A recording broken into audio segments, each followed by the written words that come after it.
Hello and welcome to the Gooner Talk, back again with you guys for another show, for another episode of our Arsenal transfer show, our daily show at 8 a.m. every single morning. Make it part of your daily routine. Wake up, listen to the show with your breakfast, and then get ahead for the day.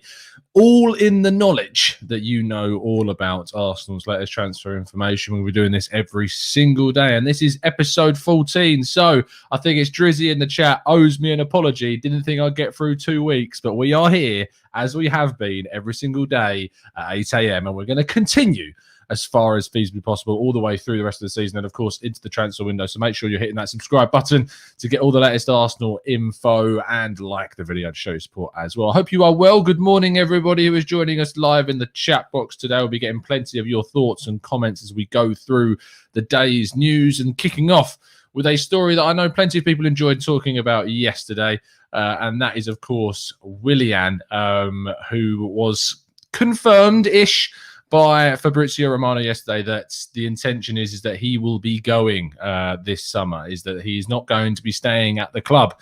I won't spend too long on this story because, of course, we did an entire dedicated show to this yesterday. So if you would like to see kind of like a whole reaction and a breakdown of what this might mean for Arsenal's summer transfer window, then make sure you check out the video that we've got a little bit already up on the channel, which came out yesterday. So you can check that one out for sure. Let's see what you guys are saying in the chat box. Good morning, Omar. Good morning, Jeff. Good to have you in here, boys. Good morning, Tony, Tim. Seeing lots of people in here today. Afternoon from Melbourne, Australia. Says Pippo, good to have you in here, mate. Akshat says, hey, Tom, hope you're well. Good morning, Neil. Good morning, Philip. Jasha, plenty of guys. Sorry, I can't get through everyone's comments. We'll try and get as more as we feasibly can. Good morning, guys. But Willian departing is certainly one that I think a lot of people are very obviously happy with right now, and for good reason.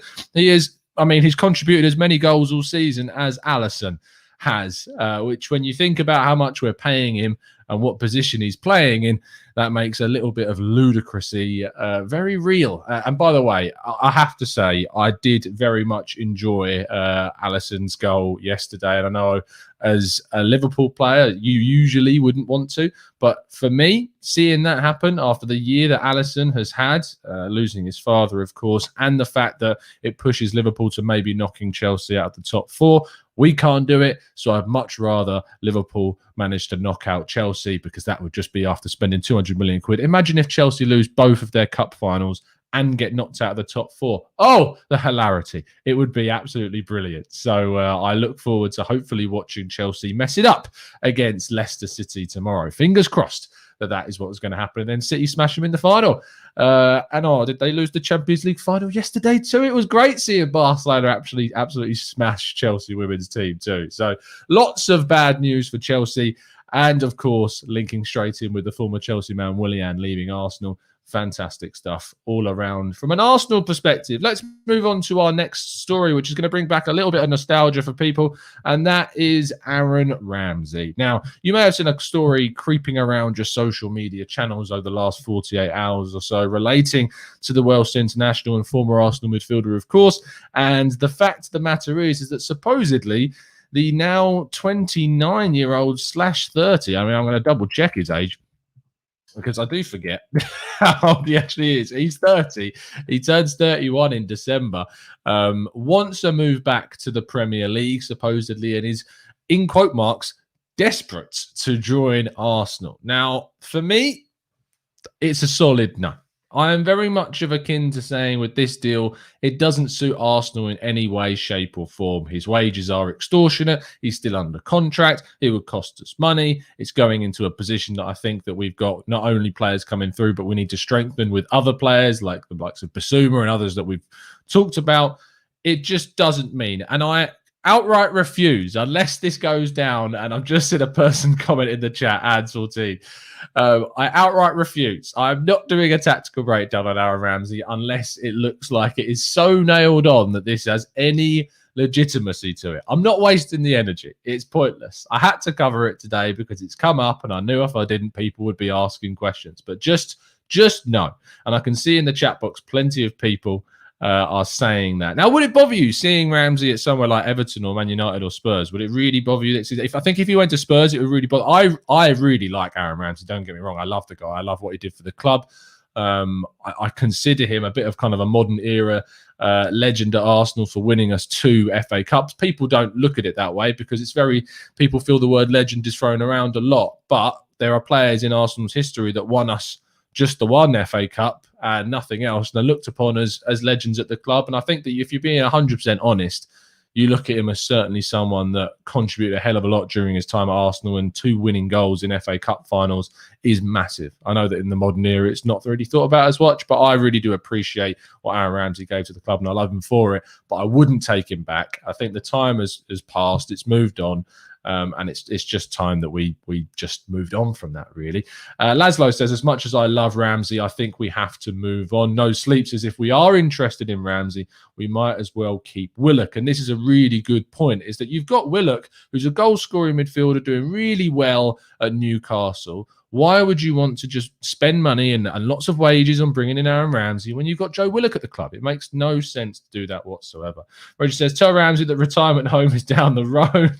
Shimamo says, no, all love for Ramsey, but no. I'm sorry if I pronounced your name wrong. Please educate me and I will try my best next time. Philip says, Willian going, yes, please, Ramsey, no. Bertrand, yes, we will get onto that in just a little bit. Prithvi says, despite Ramsey, we can go for young and better options 100%. Paul says no at the wages that he's on, and Willock should be given a chance. Carl was very, very much straight down the line saying, no, don't do it. Even then, it doesn't matter. Ramsey says, sorry, not Ramsey, but Social says, Ramsey, no way, Jose.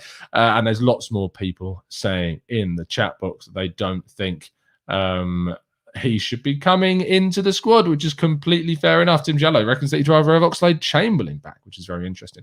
Now, before we get on to our main story, which is on Ryan Bertrand, I did see a very amusing story that came out of Football London. I don't know if you've seen this. I think it only came out this morning, where they used Football Manager to predict Arsenal's transfer window. And I thought this was a very funny story. Yes, you can tell it's a bit of a slow news day, but we will get onto our Ryan Bertrand story in a little bit. But I just wanted to go through this because it's quite funny. So I have gone through the players that Football Manager predicts that Arsenal are going to sign. So it kicks off, and this is where you see how these games are very unrealistic. It kicks off with Marco Asensio, of all people, which obviously, for those that are long-time listeners of TGT, and obviously have been watching me for a fair few years, know that I very much am an admirer of Marco Asensio, and I've got a shirt from Espanyol when he was on loan there from Real Madrid a fair few years ago now. From tracking his career, I've written about the guy. So seeing him come up on the screen, I was like, no, I have to talk about this because it's too funny to not talk about it. So they think we're going to go for Marco Asensio for a ridiculous fee as well. He's costing us 35 million quid, which I don't think they'd even sell for that much. I think they need more. Wilfried Zaha is the next one, who we can get supposedly for 24 million pounds, which just shows you how ridiculous these games are.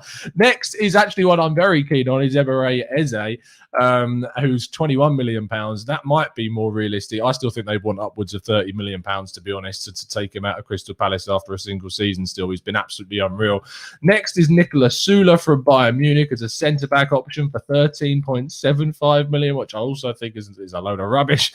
Finally, our right-back option, they reckon, is going to be Ruben Aguilar from Monaco, and you're going to have to spend about 17.5 million pounds to get him in from Monaco. He's done very well to be honest, but he is on kind of the more, not going to say senior side, but he's a much more experienced latter end of 20s player than maybe you want to see us buy in that position. A really strange one is Manuel Akanji from Borussia Dortmund. Apparently we would get him for 13.5 million. Another, again, strange choice, but our backup left-back option, we're going to spend 11 million pounds on Ricardo Rodriguez from Torino. We were linked to him when he was at Wolfsburg and AC Milan for a little bit as well. And then one that I don't know anything about, Diego Queiroz from Famalicão. He joined them from Porto this summer, who is a centre-back, a young guy.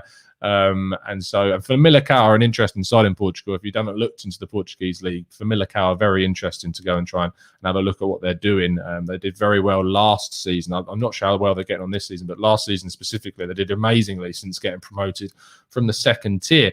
And then a really couple of weird ones. We've got Guido Pizarro from Tigres, who's a 31-year-old midfielder, I assume is coming in for depth on a free transfer. And then Jarstein, the Norwegian goalkeeper from Hertha Berlin, is going to come up as our backup for next season. And in total, all of those players apparently are going to cost Arsenal £144 million, which is just the most ridiculous thing. Oh, dearie me. It just goes to show, doesn't it, that these computer games know absolutely nothing about this. Now, it wouldn't be, I had to include who they think we're going to sell as well. So let's do the sales. El Neni is going to be leaving Arsenal permanently for a fee of 7.25 million to Olympiacos, which I could actually weirdly see happening. I don't think they'd spend 7.25 mil on him, but I could weirdly see El Neni going to Olympiacos and joining up with Socrates. The next one is Cedric, who is going to be leaving for £8.2 million. Don't quote me. To Wolves on a permanent deal. I mean, they fed up with Ainsley Maitland-Niles. Apparently, they want Cedric now for a very much cheaper fee. He is Portuguese, so maybe that is what the system's taking into account. Is who's a Portuguese player? Semedo's been rubbish for us, so we're going to go and get Cedric from Arsenal. Callum Chambers, now this is a funny one. He's going to go after PSV for £2 million. He does only have a year left on his deal, but that's a very strange one. You'll be happy to know that this man is still leaving, but not permanently. He's also going to Wolves, but on a loan deal for the season. Konstantinos Mavropanos is joining Porto on loan, and these are all loans from here on out. Pablo Mari is a very strange one too. He's going to join Getafe on loan. Which does make some sense if he wasn't kind of liked at Arsenal, but he is, and he's going to be here next season. And for those of you going, even Football Managers doesn't want to get rid of Guendouzi. Well, you're wrong, because they want to see him go to Ajax on a season-long loan. So if you wanted your crazy for the day, Football Manager certainly knows how to give you a little bit of crazy in your life. So there you go. And apparently, we're going to make from these a whole 21 million quid. So they think net spend, which is one of Arsenal's favourite terms, of course, Arsenal are going to net spend £123 million this summer, which I think is absolutely crazy. So there you go. I really am interested to see what you guys think in the chat box of what Football Manager is predicting. Carl says, I have a Asensio Real Madrid shirt for when I watch them in the Champions League with my son. That's awesome, mate. Join the Asensio shirt club. Ansgar says, don't know if that's unrealistic. I don't even want him, and he probably doesn't want to come, but it could happen. Obviously, I'm talking about the likes of Eze and Zaha and Sula and these types of players as well. Eze for 30 million, absolutely yes, says JD. Sai says Sulu would be a slightly quicker Mertesacker, and I mean slightly quicker Mertesacker is effectively Mertesacker with what, roller skates on, maybe? I don't know how to describe that. Anyway, let's move on to our main story of the day, which is obviously getting back into the realms of reality, and that is Ryan Bertrand, the Southampton left back. Reportedly, according to our good friend, I haven't got my app to ring the bell, but according to the AFC Bell and a number of sources as well, he is going to be joining Arsenal this summer, as talks between Arsenal and the players' representatives have really kind of intensified, is the word that was used, over the last 48 hours. He is now in very much close talks with Arsenal. Arsenal are not the only team interested. The likes of Monaco and AC Milan are also interested. I'm sure there are other Premier League sides that are keen on bringing in the 31-year-old left back. It has caused a hell of a lot. It's caused a hell of a lot of controversy and discussion on social platforms across yesterday afternoon and into today. My personal feeling on Bertrand is I think that it's a fine deal to be done as long as it's no more than a 2-year contract. Some people turn around and say that we're making the same mistake. We're not kind of, what's the word? We're not changing the culture. Some people said it. We're making the same mistakes by signing these players of a certain age. I would agree if and only if we were talking about starters in the team. if we were talking about bringing in players that are going to be starting week in, week out, Bertrand's not going to be doing that. He's giving us cover for Kieran Tierney. To not bring in cover for Kieran Tierney and to rely again on the likes of Cedric or a Lopez from our youth system, I don't think is yet ready, just for me doesn't make too much sense. The other end of the spectrum is to go, we should go for a younger option. We should look for a 20-year-old or still a teenager. But even then, I'm not sure if there is enough out there right now for me to genuinely look at and go, one, are they realistic? Like, trust me, I'd love a Vindal from RZ Alkmaar, but I don't think he's going to want to come knowing that he's not going to be the starting left back. He wants to get into the Dutch national side, things like that. It's just, for me, it doesn't make any sense. Whereas Bertrand, who has done a very decent job at Southampton for a while, is just going to be coming in for a couple of years as backup, as a natural option. He's offensive. He gives us what we need. And to be honest, I'm going to be able to tell you a lot more about him a little bit later on today, because we are going to be doing a tactical breakdown on Ryan Bertrand a little bit later on this afternoon. So make sure you are subscribed to the channel. I've got some really good expert insight for you guys. If you are fans of the Tifo football channel, then you will definitely want to tune in for our expert insight a little bit later on this afternoon. I'm really interested to see what you guys are saying in the chat. If you can, obviously, elaborate on your decisions on why you think that is the case. JD says, with Tierney's injury record, the supposed backup left back might have to play around 50% of our games, which I think that's maybe an overestimate, maybe more 30%. But if he gets a serious injury, you never know. So shouldn't we get someone better than Bertrand? Well, we'll see how Bertrand stacks up to some of the other options that we've been linked to in our tactical breakdown a little bit later on. Gooner Luke says, what spots in the table would secure conference? It's 7th place, mate, is where you would need to go to. Actually, Twitter is way overreacting to these links. It would be a decent signing, he says. Matt G says, I'd sign him up. He's a good backup option for us. Mitchell says Bertrand would probably be the best backup option in the Premier League, which is not a bad shout whatsoever. I think the Man United have got a couple of decent players in Luke Shaw and Alex Telles and Brandon Williams as well.